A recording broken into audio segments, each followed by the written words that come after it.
Definitely. ఎందుకంటే ఆ రోజు పవన్ కళ్యాణ్ గారు ఒకటే చెప్పారు, 2 తెలుగు రాష్ట్రాలు పవన్ కళ్యాణ్ గారికి 2 కళ్ళ లాంటి వాళ్ళు.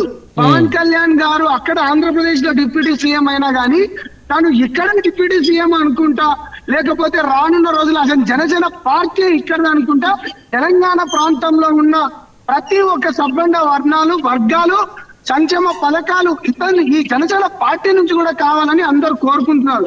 అందులో భాగంగానే ముఖ్యంగా ఇవాళ మీటింగ్ జరిగేటప్పుడు కూడా యువత రావాలి, కొత్త తరం రావాలి, యువతరం రావాలి. తెలంగాణ అంటేనే ఒక పోరాట గడ్డ, తెలంగాణ అంటేనే ఇది ఒక ఉద్యమాల అడ్డ.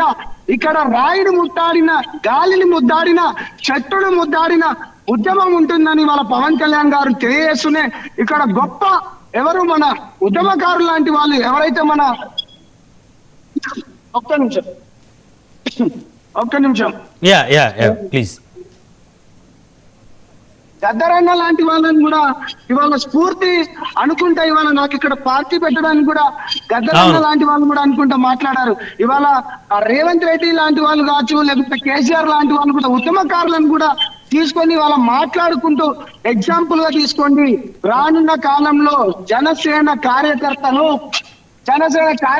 కావచ్చు, కొత్త తరం కొత్త నాయకత్వం రావాలనుకుంటే ఇవాళ అద్భుతంగా జరిగింది. నిజంగా ఇది ఒక చాలా మాలాంటి అంటే యువకులతో పాటు కొత్తగా వచ్చే యువకులకి ఇది ఒక బూస్ట్ లాంటిది. బ్రహ్మనాయుడు గారు ఈ రోజు